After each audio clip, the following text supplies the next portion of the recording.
sustainable financing and development financing in the Arab region and the need for transformation to green economy. I call the moderator, Dr. Ali Aoudi, Director of Research Department, Union of Arab Banks. Speakers, Mr. Islam Mahdi, Managing Consultant, Guidehouse in Germany. Dr. Khalid Al-Ghazawi, Chief Executive Officer, IBDA for Microfinance, Bahrain. Mr. Jason Channel, Managing Director and Head of Sustainable Finance, Citi Global Insights. Mr. Maher El-Kaabi, Board Member, El Circal Group. Thank you.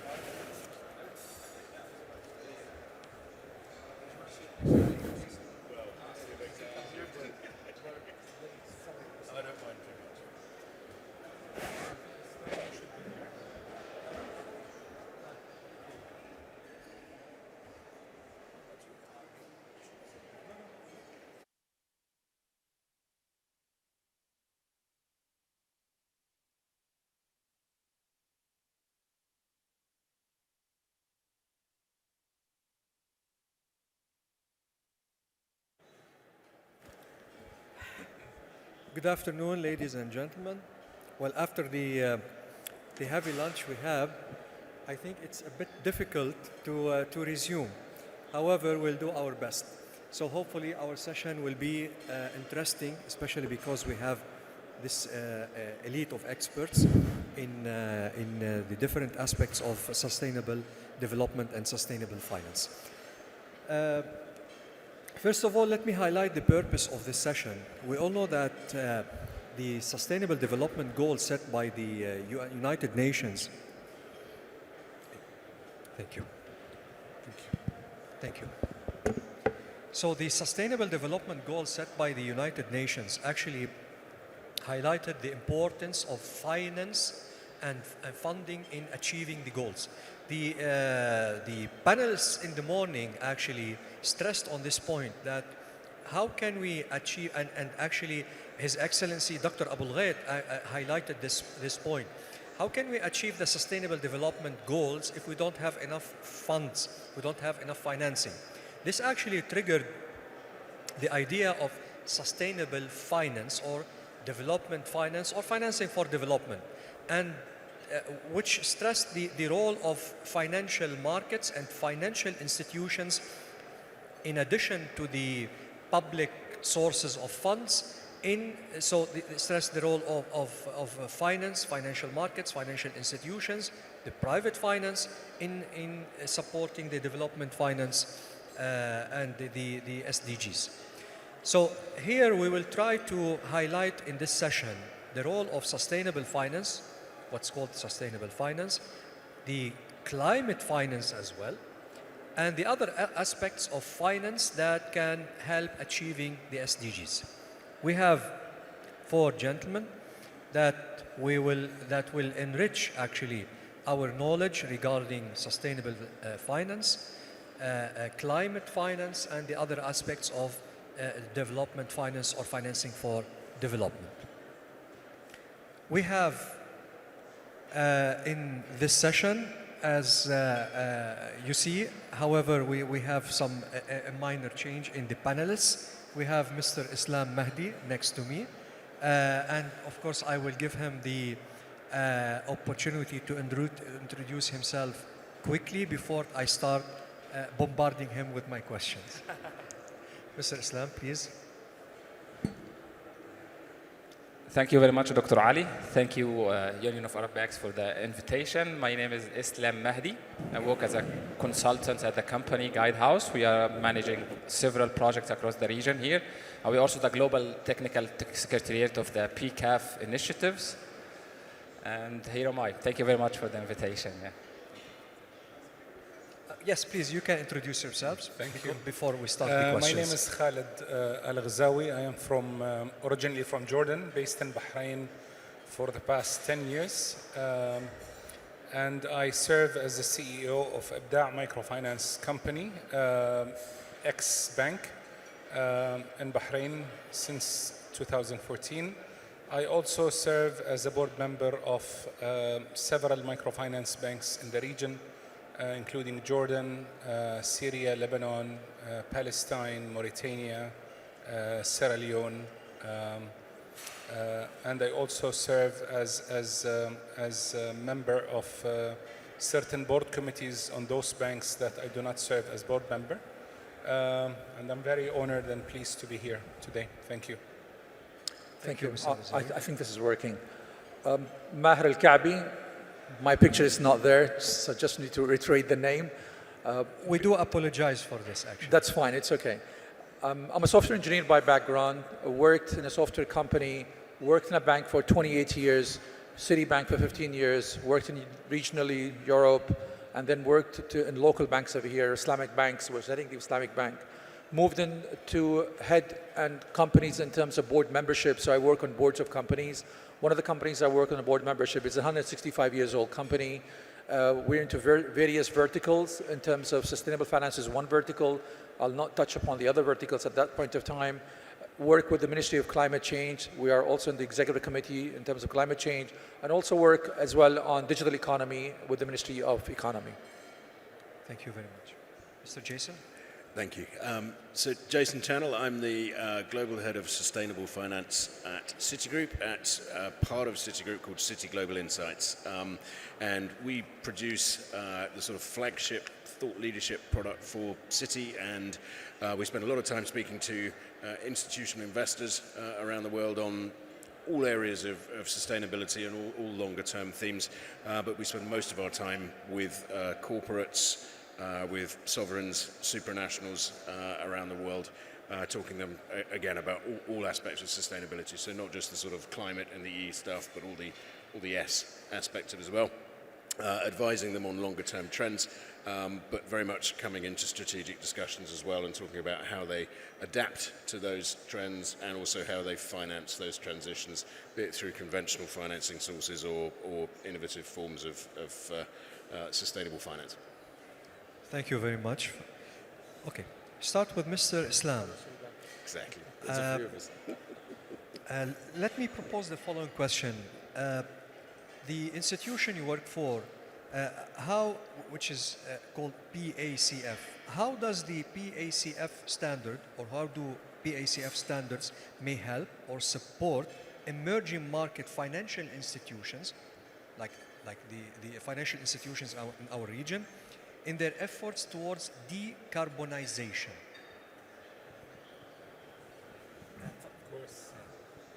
Thank you very much, Dr. Ali. So I will first introduce what does PCAF mean in 1 minute, and then we'll delve into the question of how this may help the financial institutions here.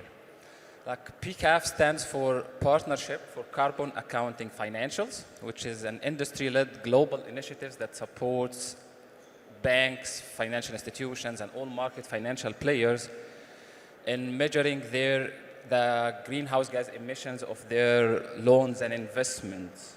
But why this is relevant for the financial sector? Because as we may know, that the greenhouse gas protocol classifies the emissions into 3 categories: scope 1, 2, 3, which is the 3 is the indirect emissions. For the financial sector, this is something like 700 times larger than the direct emissions from the financial sector. Therefore, it's truly substantial for the financial institutions to measure what we call the financed emissions. Yeah.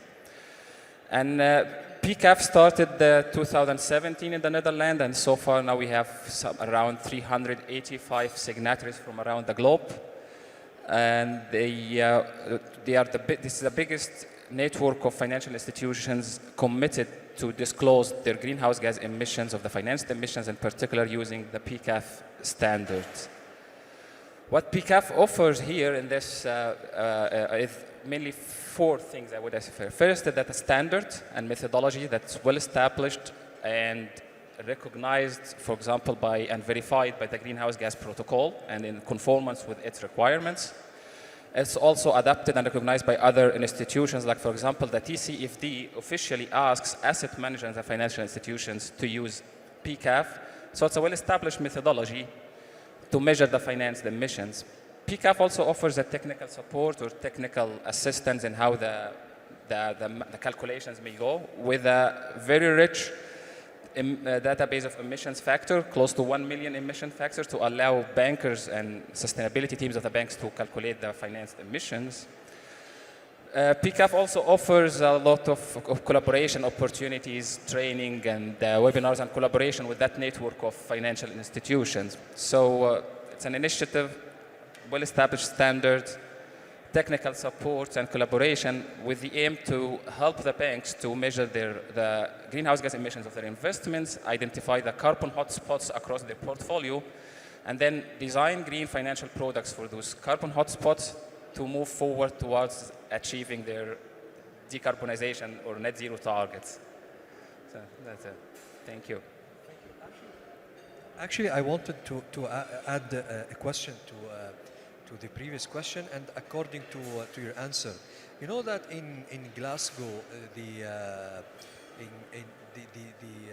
climate change meeting in Glasgow, a very important, let's say, suggestion or recommendation was said that banks that provide financing for non-environment friendly projects should be liable and should be accountable. So what do you think? Is that possible? Can we consider that banks should be accountable and liable for financing non-environment friendly projects? I think already the regulations in many markets around the globe are already progressing into that direction. Like in the coming 2-3 years, the financial institutions and the market financial players in the EU will be required to make their non-financial disclosures, including the carbon footprint of the project they do invest in.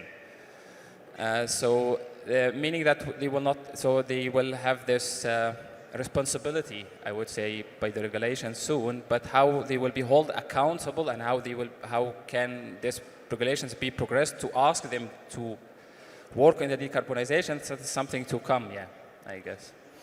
So, and I assume also that change in the regulations is also coming, and we see it also in our region as well.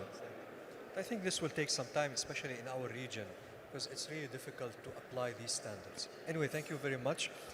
I will come back to you later. Mr. Ghazawi, I'd like to ask you the following question, and please be patient. I have somehow a long question for you. It's okay. So we know that microfinance institutions, and I'm asking this question because you work for a microfinance institution.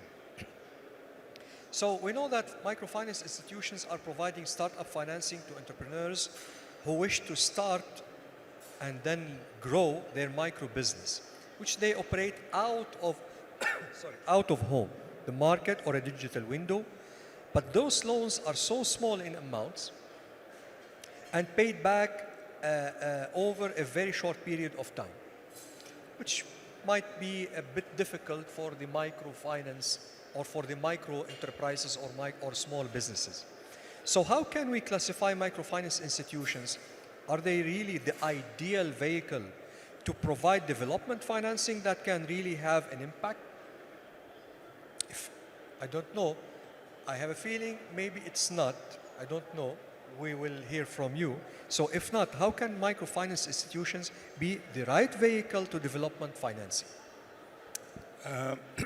Thank you, Dr. Ali, for the very valid question. And I would say that, yes, initially we do provide development financing, either to businesses that are starting up,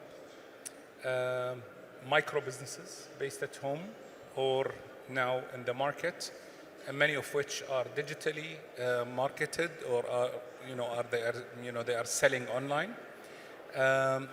But at the same time, yes, is it really considered a viable tool to help those clients become sustainable themselves, be there to exist, or are those temporary businesses that will fade out with time? And I would say that the answer is yes and no, because in many cases, yes and no. Because in many cases, we had lots of successes where micro entrepreneurs who started at home are now with businesses that are operational not only in Bahrain, but they have multi-branched in Bahrain, they have multi-branched in Saudi Arabia, and recently into the UAE as well. Whereas some of those businesses are still at home. They are still micro. They still did not fly. And I would say that the reason is the scalability of such businesses is hard to achieve. However, we remain to be a fundamental factor as microfinance institutions to do two things. Number one, include people in the system, and this is very important. Especially, I wouldn't say that Bahrain people are excluded because the government, His Majesty, the Crown Prince has been leading an amazing effort to include everybody. Now we have digital services, whereas even if you want to pay a gratuity to the guy that cleaned your car, you can pay him 1 BD using technology. You don't even need to use cash anymore. I don't carry my wallet at all in Bahrain. I don't even use credit cards anymore because it's all digital. It's all digital money. Scan the code and pay. So everybody is included. Even my housemaid now gets her salary using her, bank/wallet with one of the telecommunication companies or one of the financial companies, and she transfers money free of charge to her kids in Philippines without paying a fee even. That is how sophisticated inclusion is in Bahrain right now. But going back to microfinance, I think what we are doing here are two important things. First, we are including people in the financial sector. We are introducing them to loans. We are introducing them to discipline, to credit. But at the same time, which is a factor that sadly most of the commercial banks do not really look at, is that we are the vehicle that would generate clients for them to attract in the future. Because when we train those entrepreneurs, home-based owners, home-based business owners to become bankable clients, those can become people that can borrow and can deal and can transfer and that can open letters of credit and issue letters of guarantees with commercial banks in the future. And we have succeeded in doing that in so many cases. I wouldn't say they are thousands of cases, but I would say hundreds of cases where we graduated, in Bahrain or in Jordan, where I serve as a board member, or in Palestine or in Lebanon, where we managed to graduate clients to commercial banks, where they become, bankable. They know what are the banking what the banking rules are. They know how to abide by the law. They know how to pay on time. They know how to, run a successful business thanks to the coaching and microfinance services that we provide. So yes, in many cases we have succeeded, but I think to make a microfinance institution or to make a microfinance effort in a country successful, it has to have, it has to come hand in hand with so many other initiatives, including the government itself, where I would see, Bahrain as an excellent example that many can learn from in inclusion. Digital government, where we have, as I always brag to people around me, I say, in Bahrain, you don't need to really visit a single government agency anymore. It's all done online. Everything, whatever you can think of, is now done online. Whatever small it is, or whatever, or however sophisticated it is, you can do it online now. So when microfinance is part of such an environment championed by a visionary central bank, a visionary leadership in the country, it will really make a difference. It will really be real development, because you are not serving a small segment of people. Everybody is serving the same segment of people, and it's all complementary services to each other. Sorry for the long answer. No, thank you very much for this detailed, detailed answer and thorough answer. Thank you very much. Mr. Maher Al-Ka'bi. You prefer to use the fixed. Fine. You're involved in several business sectors, from financial institutions to retail to manufacturing and so on. So and of course in the UAE. So in the UAE, under the UAE regulations, how do you balance between doing business and of course realizing a certain rate of returns and the profits and revenues, etc., and consider the regulations regarding, let's say, being friendly to the environment and respecting the environmental rules and regulations? Sure. I think what we need to share with the world, and I echo this at all panels when I speak when it comes to sustainability, we're not doing sustainability from now on. And this is not only for our cluster over here in GCC. I think most of the Arab worlds, it's part of their DNA to preserve the environment. It emits from our religion, to be honest with you. So environment is a cornerstone for us to preserve it and to make sure that biodiversity is there. We've been doing it naturally. I think because now the Western world started speaking about it, it's becoming very obvious. Give you an example. Sheikh Zayed, the founder of the country, may Allah peace his soul, he was actually planting in desert in 1960s. So people used to ask him, why are you doing plantation over here? I said, look, this is the environment, and we need to make sure we preserve, and we need to have natural habitat as well. So this is there in all the Arab culture and all the Arab nature, so it's nothing new to us. Coming back to your question, I think we need to go back and see how do we do it in an agility fashion. Just to, first of all, comment on a few things on how is it banks can contribute as well. We need to be very cognizant of the fact these banks have investors. And these investors demand on quarterly basis certain yields and profit. So the bank cannot finance all these sustainable projects globally. The estimated value of the sustainable finance as of end of 2021 by BCG and many others, it was about $3.65 trillion. Up to 2031, the requirements anything between 22 to $35 trillion. If you really have a strong skin to go and finance this from banking, it's not going to happen because these finances requires subsidies. You need to actually incentivize them. So you need to give them lower interest rates for these finances to work out because some of them are in an initial stage, development stage. So who should play a big role in this? The World Bank, IFC. The Interbank need to play a strong role in terms of financing this project. They're doing a lot of job in that, no doubt about that. I work with ADB, to be honest with you, and they've got a huge amount of money in billions of dollars just for sustainable. But we need more of that to happen. Coming to UAE, excuse me, whether it comes with the finance and whether it's with the plan of renewable itself, this has been there for quite some time. Look at, for example, Masdar. Masdar been there in existence for about 16 years.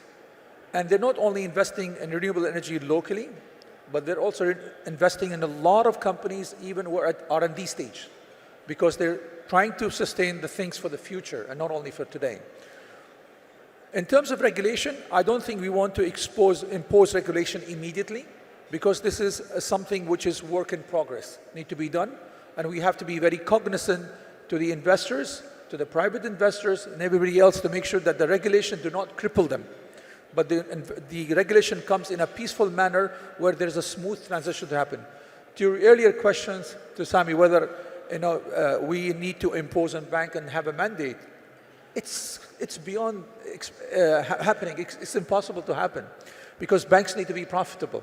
So it's very difficult. So regulation need to come in a peaceful manner that it does not break, but you keep on bending it at a certain level for companies to what you call transform from the existing state to adopt of renewable energies and so forth.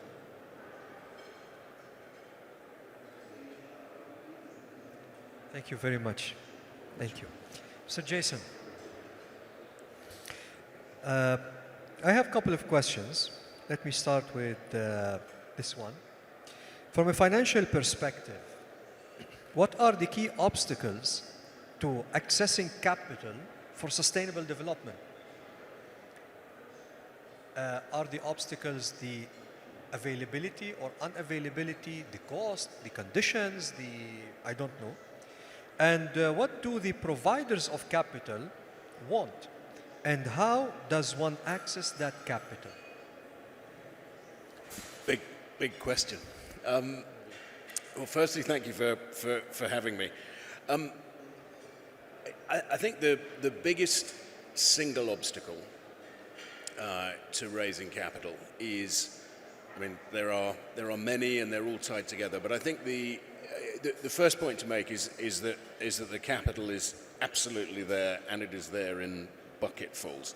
You know, you've only got to go back to, you know, GFANZ in Glasgow is $133 trillion. Now, that's not all going into climate finance, but that's effectively the assets under management or under control of institutions that have pledged to effectively decarbonize by 2050. So that's, you know, that's not all kind of green finance or renewables, etc., but it's talking about, you know, everything else across the whole kind of investment spectrum. So the money is there, and the money is very much committed to doing it. I think the biggest obstacle, I mean, let's take the other side first, the demand is obviously there as well. So if we look at purely decarbonising by 2050, so this is kind of just the climate change element, that's $125 trillion globally that we need to spend to decarbonise. That's before we start pulling in you know, biodiversity, and before we start thinking about all the S aspects of the SDGs and health and all those sort of things. So it's been described as the biggest investment opportunity in history, bar none, and it genuinely is by a country mile. So I guess to phrase the question a different way is, if you've got all the money on one side which is trying to do it, and you've got this huge need to do it on the other side, why isn't it happening? And the simplest way I think of talking about it is to say that the risk appetite of the capital, there is a mismatch between that risk appetite and the risk profile of where a lot of the investment needs to be made. So if we think purely about climate finance and we look at Asia Pac at the moment, we're investing 300 or 400 billion a year. We need to move that now to 1.1 trillion, and then we need to move that up by probably another $500 billion before we get out to 2030. So there's a huge gap kind of everywhere in the world. But if you look at where a lot of the investment needs to be made, and the biggest deltas in investment, it's often in emerging and developing markets. And what you're dealing with on the capital side, as I say, is primarily sort of developed market insurance and pension fund, where capital preservation and returns, etc., are not necessarily going to say they're paramount, but certainly for pensions, capital preservation is critical there, and that there is that risk mismatch between the risk profile of where the investment needs to be made and the risk appetite of the capital. So that's why we need to get much cleverer with things like blended finance. We simply haven't done enough of that, and it's too piecemeal, if you like. So the biggest sort of challenges, I guess, are sort of blending at scale and getting around that frustration of the capital, which is that they really want to invest, but there's a lack of available appropriate investment vehicles. And of course, that's an opportunity for all of us in the financial community to do that. And to sort of finish up with your follow-on question in terms of what do they want, they want you know, there's a lot of discussion going on in various parts of the world about you know, at the moment about dereliction of fiduciary duty, and nobody's talking about that, right? It's everybody recognizes that, you know, they want to earn an appropriate financial return on things, but what they want alongside that is an ability to show what they're doing with that capital, right? So it's kind of impact, it's additionality, it's all those concepts. And that's not because they've sort of suddenly woken up one morning and said, do you know what, I want to be a good banker and I want to save the world, right? Hopefully they do, right? But it's because the ultimate providers of capital now turn around and go, I'm going to give you the capital, yes, I want a financial return on it, but I also want to know what you're doing with it, right? And what impact you're having. It brings in all sorts of stuff out of the EU taxonomy, like do no significant harm and all those sort of things as well. So what they want is scalable, investable projects which will give them a suitable financial return at an appropriate level of risk, whilst having a positive impact, be that on the environment, on society, whatever. But that's the biggest obstacle, is that risk mismatch. Let me ask you, who are the main providers of sustainable finance? And are they the same in the developed countries and the developing countries? are they private financiers or government or something between them, international? So who are the major players in the sustainable finance market? Well, again, it's a great question, right? If you look at the 100 billion coming out of all of the COPs and the UN programs, I mean, we're still not even at the 100 billion, right? We've got to sort of low 90s on that, which in itself is pretty poor. But if you break that down, only about 20 odd of that has actually come from the private sector. Most of that's come from the public sector. Now, as a fellow Citibanker here, if we were sent off and told, given kind of 80 billion of public sector capital and told to leverage that and use it to crowd in private sector capital, and we came back with 20, I don't think we'd be in the office the next morning, right? It's completely the wrong way around. I mean, the amount of private capital which is out there dwarfs the availability of public sector capital to do it. Now, we do need to blend, but we need to blend appropriately. But there are very critical roles, you know, in my opinion, for the public sector and the private sector, right? The private sector, you know, provides the capital with the correct caveats on it. What the public sector needs to do is to provide stable, very clear, coherent, longer-term structures in which that investment is going to be made, right? So it isn't, you know, one of the challenges that people face with emerging markets and coming out of most of the COPs since Paris has been the sort of, and I oversimplify massively, but from a developing market perspective, it was like, right, give us the money and we'll decarbonize, right? Whereas from an investor perspective, it's like, well, it's not just a blank check. It's like you have to explain what are you going to do with it and how you're going to do it, right? So there is this slight chicken and egg thing, but it isn't just a plan to decarbonize. It has to be how to decarbonize coherently within a sustainable economy for the longer term. So it's your classic about, you don't just go and build an airport, right? You have to build the railway as well, and you have to build everything else that goes with it. So that's what we need is coherent national infrastructure plans which go with the nationally determined contribution plans, etc. Now, for a lot of countries, most of the decarbonisation will have to come from the private sector, from corporates, etc. But again, you see that framework has to be there, and it isn't about suddenly banning something and suddenly incentivizing things. It comes back to the question earlier about, you know, banks. The job there with the public sector is to make the direction of travel very clear. By when, what's the glide path? This will be acceptable then, this won't be. It gives people a solid structure in which to invest for the longer term without sort of making snap decisions, which is going to, again, highlight that risk mismatch between the capital and the investments.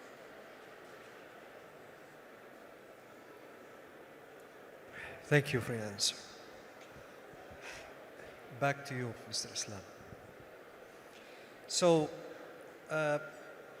according to you, what are the key technical barriers, considerations for the preparation of sustainable finance products? In fact, the financial institutions banks and financial institutions, of course, keep developing their products and services, and those who are labeled as sustainable finance products. So are they easy to be developed, or there are some barriers, some obstacles, some technical considerations? I don't know. What do you think? First of all, in some sectors, it is the design of green financial products can be clear and to the point, and we have seen a lot of success stories in our region here in the MENA region, such as the penetration of the renewable energy, solar water heaters, the sustainable SMEs, as Bank Masr have been working a lot in that area as well. But in many other sectors, they are the high emitter sectors, for example, such as the real estate sector, the tourism sector, transportation sector. I assume because there is a lot of local and also international fund available for green financial products. But financial institutions, because of mainly the lack of clear regulatory frameworks that defines what sustainable is, what energy efficient is one of the key challenges for financial institutions to further continue providing financial products for them. For Sorry example, for the interruption. So there's no unified definition for sustainability or sustainable? I mean, it's in many sectors, it's quite technically not easy to define because of the lack of enforcement of regulations and standards. Not in GCC, for example, let's take the real estate as an example. Financial institution would like to disperse money or qualify building or commercial real estate company for a green financial product for the energy efficient buildings. It can be done easily here, I guess, in the Emirates because they have well-established Istidama, Sa'afat, and other certification schemes. But for example, in Egypt, Jordan, Lebanon, where the energy efficient building codes are not really implemented, how can a building, or not enforced, how can a bank qualify buildings for that? For a green finance, yeah. What is the benchmark they can measure with? What is the definition of an energy efficient building when the energy efficient code are not enforced? Or what is the sustainable tourism mean? What is the legal definition of it by codes and standards?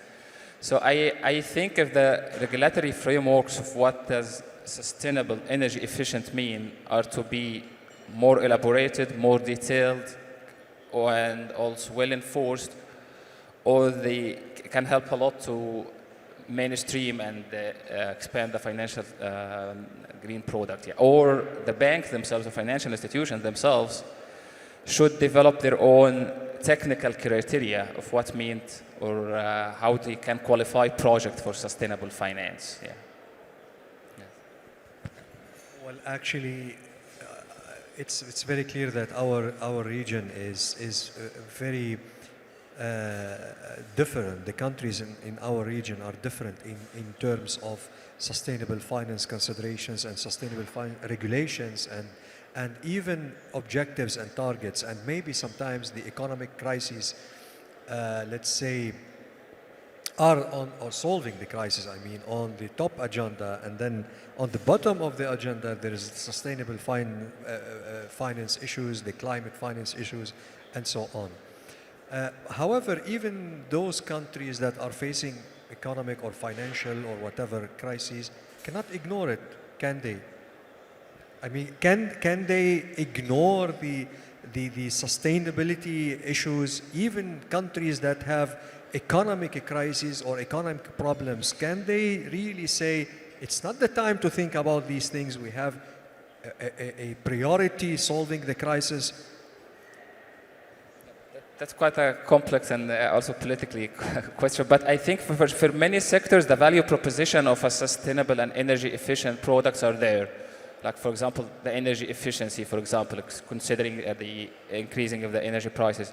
In some other sectors, the additional cost of making a product sustainable still need to be somehow subsidized or supported by either financial development, like development banks, or locally incentivized somehow.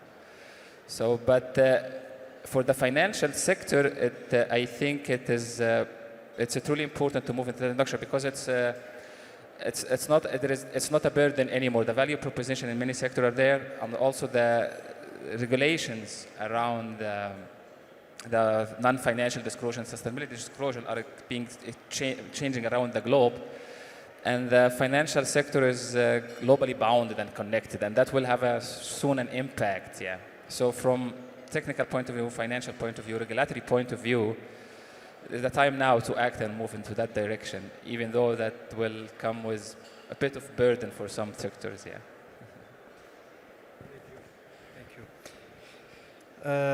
Dr. Ghazawi, back to you again.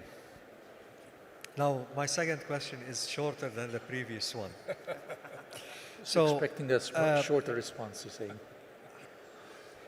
What can microfinance institutions do to support the green economy?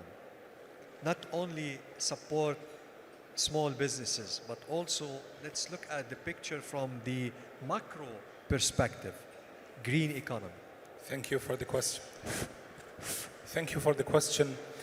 And, and I'm sorry I'm going to disappoint you. The answer is going to be a little bit long.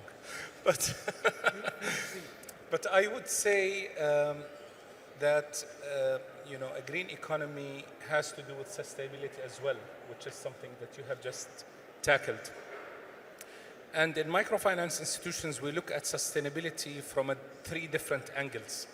We look at the sustainability of the environment and the climate, and the least damage we can create in that regard. Number two, to the sustainability of the business itself and the sustainability of the income of the owner of that business. And number three, the sustainability of the product itself to continue to serve a longer term purpose when it comes to the microfinance institution. With that in mind, I think what microfinance institutions can do is very limited, taking into consideration the size of the loan, the tenor of the loan, the nature of the businesses that we support. But we try as much as possible to make sure that our clients do not leave a carbon stamp as much as possible, or the least, I would say.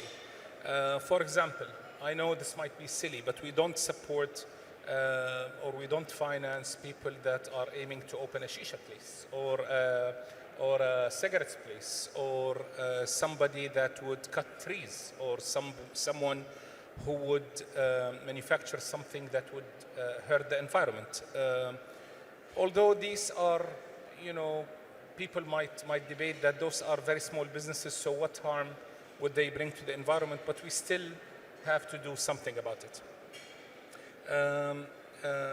And I think, again, if we look at microfinance institution as the vehicle to get those clients to be bankable in the future, it is our responsibility to teach those clients on how to preserve the environment, how to take care of it, and how to be able to run a sustainable business while at the same time keeping the environment itself sustainable. I don't know if this answers you or not. Yes. Thank you. Let me, please let me add a question. Now, regarding the green economy, okay, you said that maybe opening a shisha place shouldn't be allowed, I don't know. So how can we link, let's say, the green economy objectives with developing the well-being of people?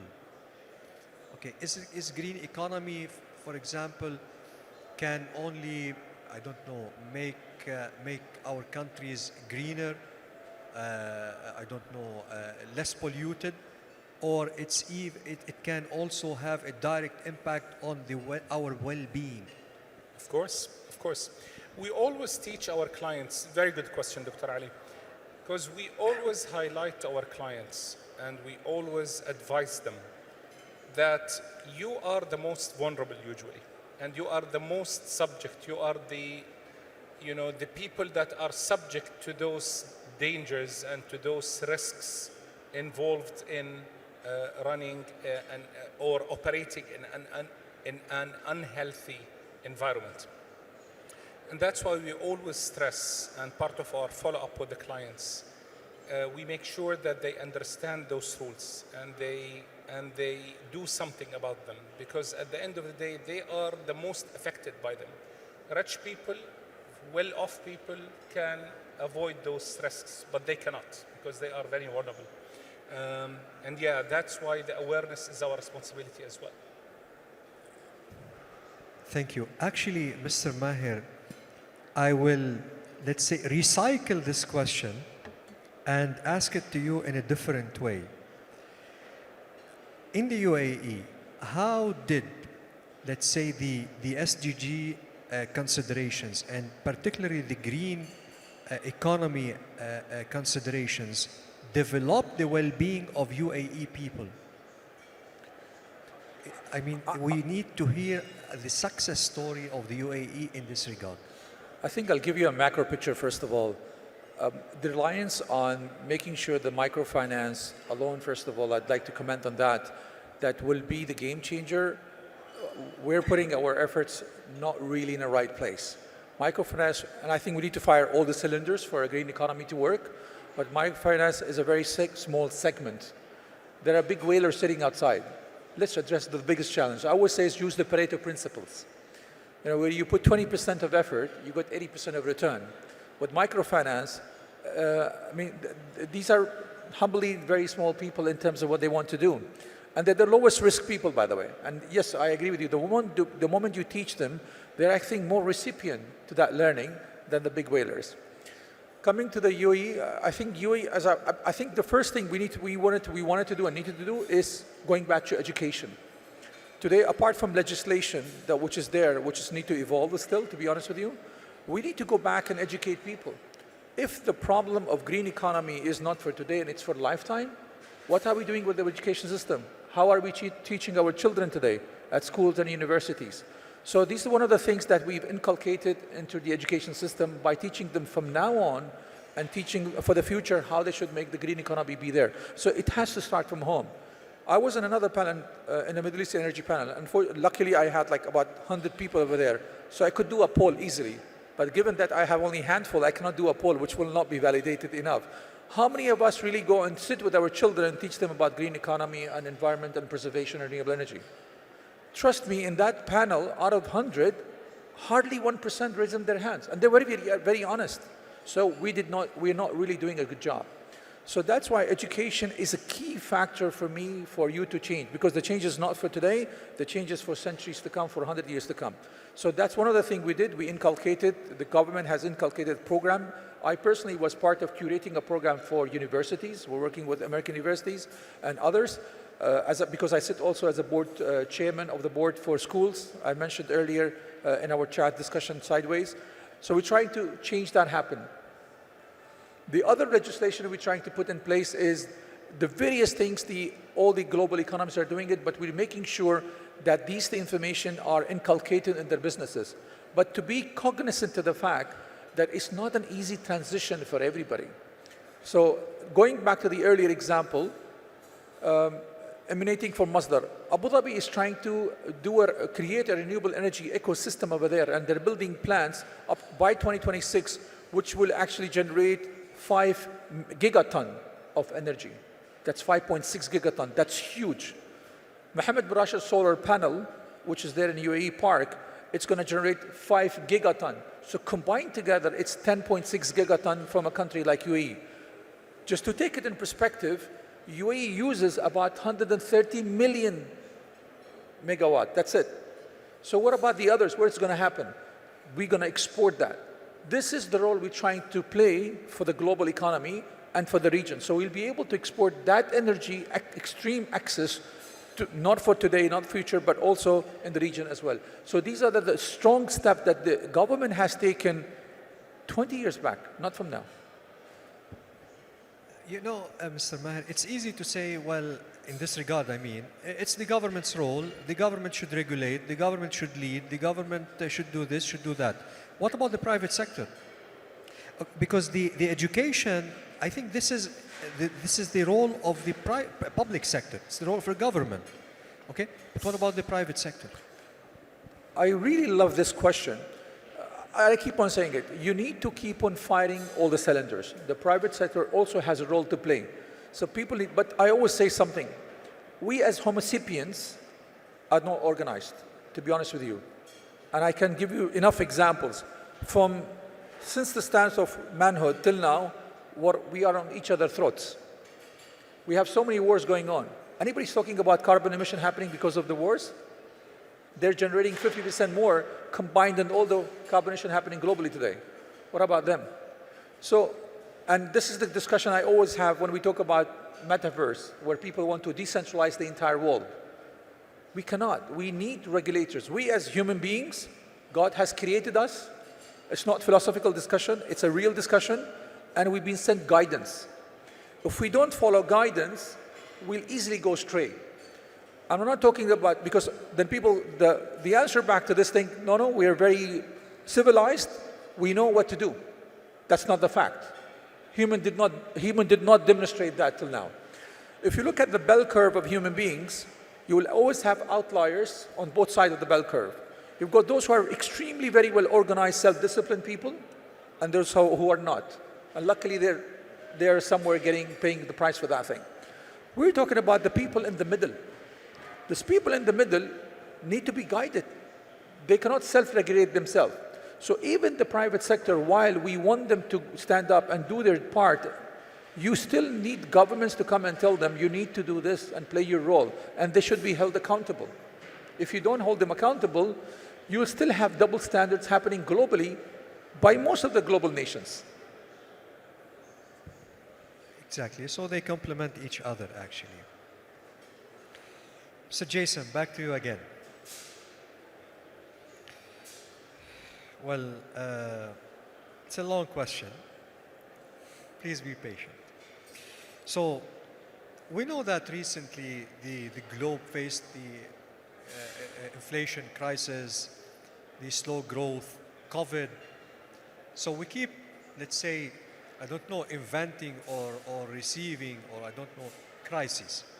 So how has the recent energy crisis, which exploded or emerged last year, the high inflation, rising interest rates to combat inflation, and the fear of recession, which is, I think, became somehow a fact, not only a fear, okay, impacted the sustainable financing space?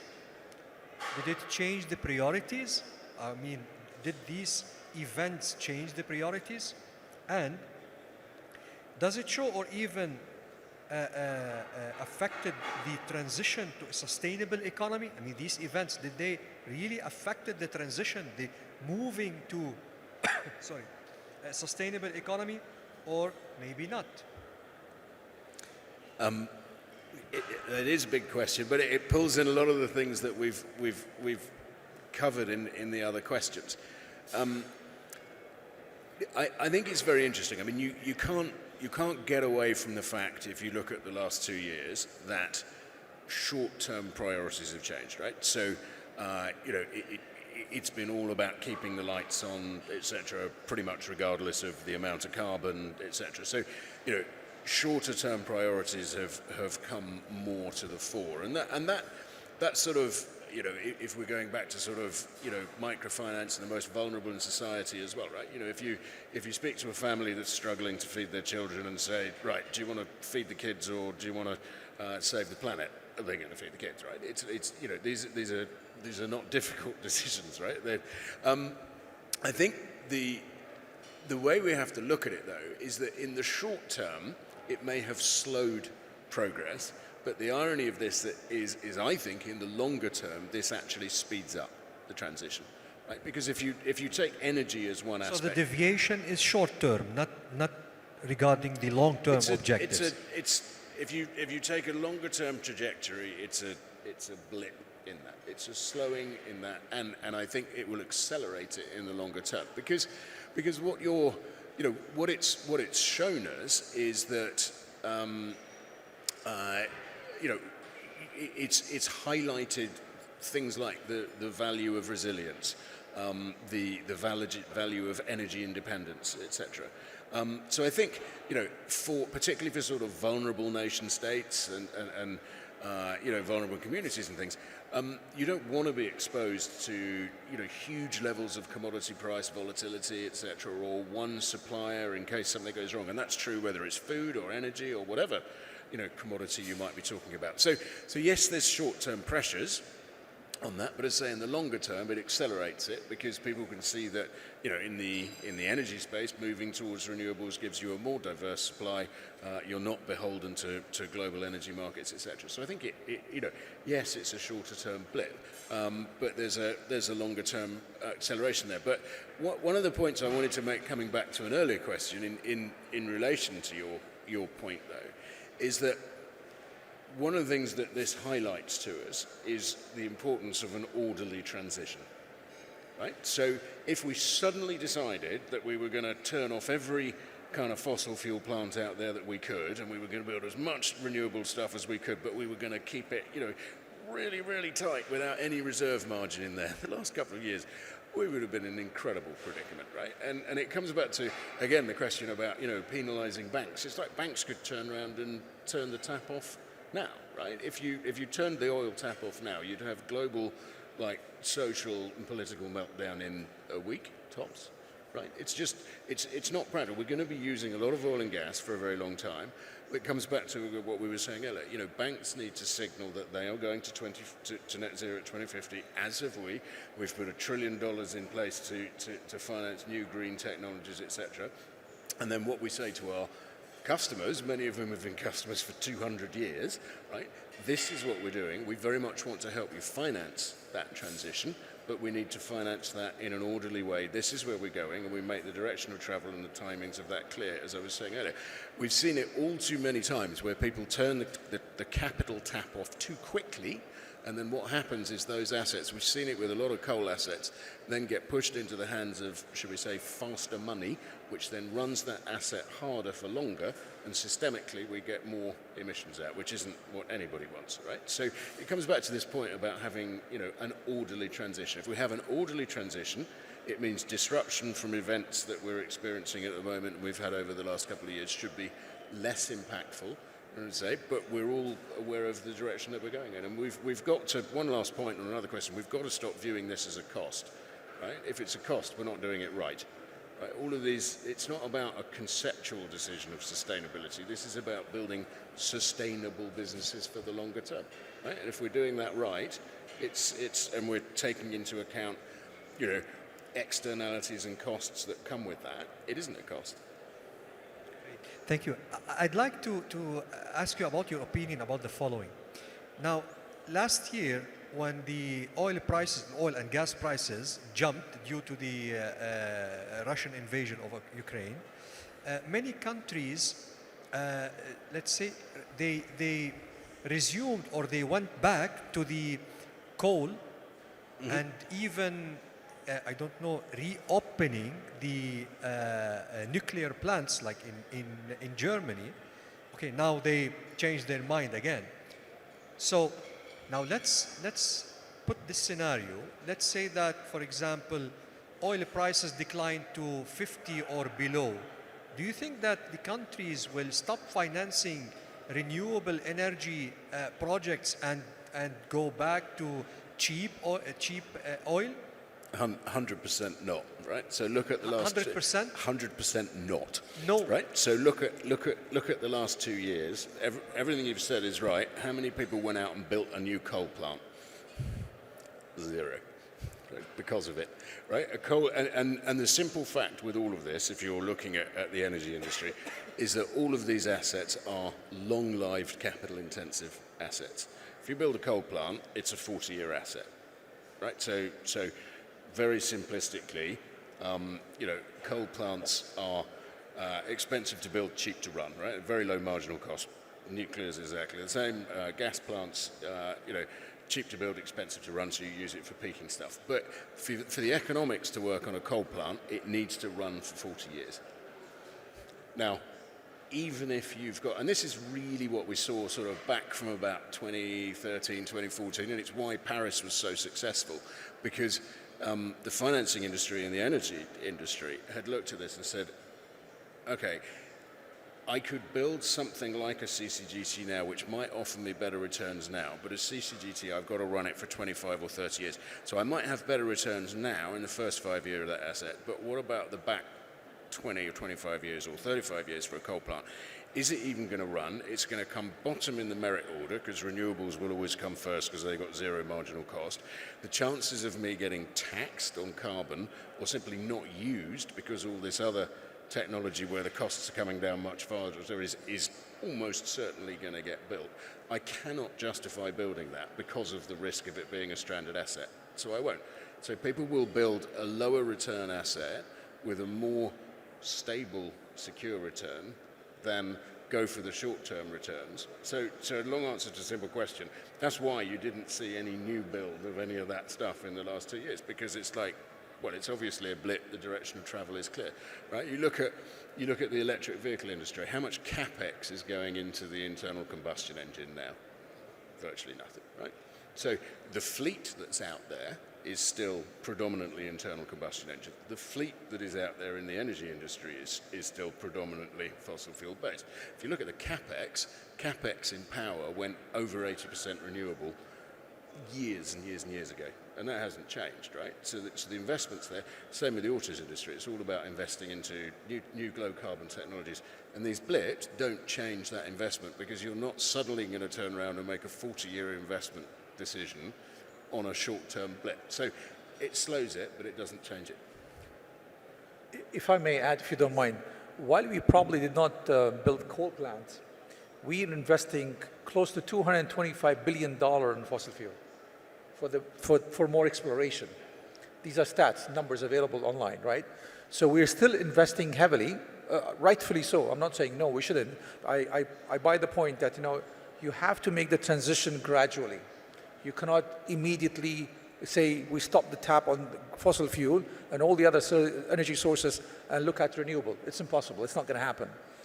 But you're still investing in the fossil fuel quite substantially.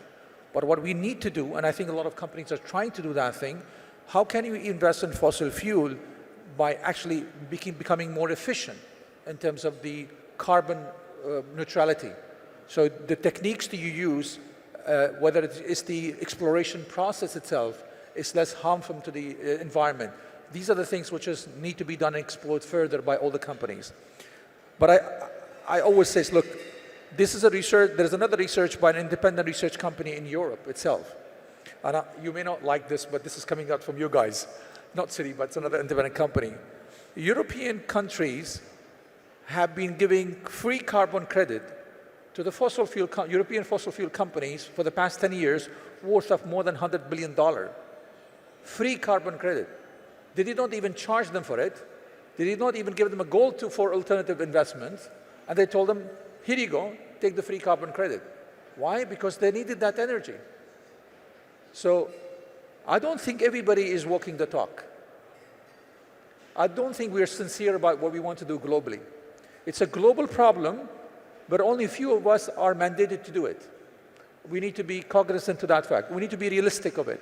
Again, we don't have enough people to see how many people believe that 2050 is going to happen. We have to have a target, which is very important. We have to have a KPIs to work on it. But how successful we were in all the COP20. I think the Glasgow one, 26, saw some light for 27 to take some advancement. And hopefully COP28 would be a different one as well. But for all the first COP25, 26, no action were taken, literally, that you can be proud of globally as a citizen, saying, yes, I can see that happening. Because what is happening is, unfortunately, the opposite. Thank you. So before we close, I'd like to give the gentleman 1 minute to add any point. Islam, would you like to add anything, to highlight anything we couldn't cover?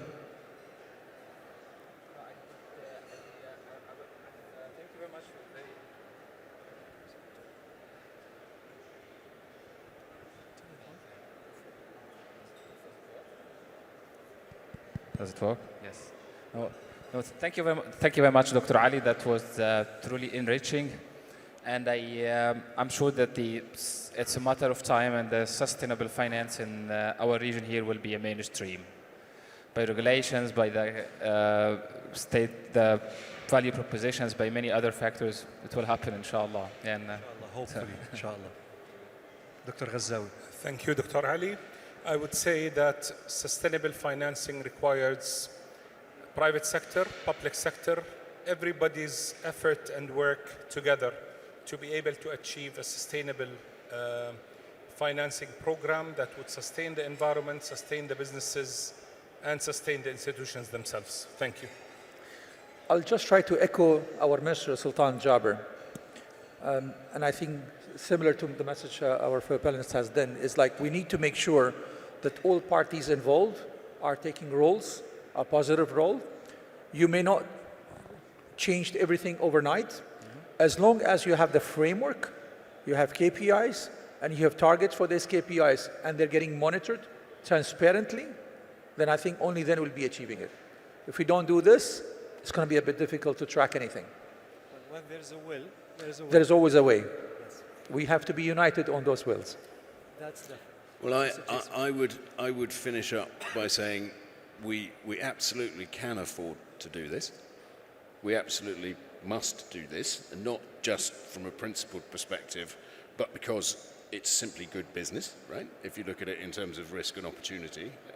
But more to the point, we can't afford not to do this, because we're going to get to a point where we're going to start taking into the costs of impacts and externalities, which is going to dwarf the sums of money that we're talking about here. So we can afford to do it, we must do it, we can't afford not to do it, and the way to achieve it best and fastest is to do it in a pragmatic fashion, with an orderly transition, with clear direction of where we're going, not by being too purist about it and letting the pure be the enemy of the good, right? Doesn't mean we should let anybody get away with greenwashing or anything like that.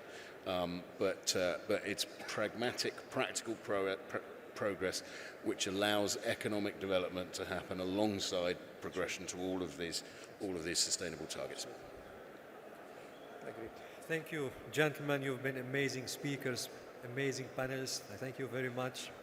Thanks for the audience. Thank you very much. Thank you very much.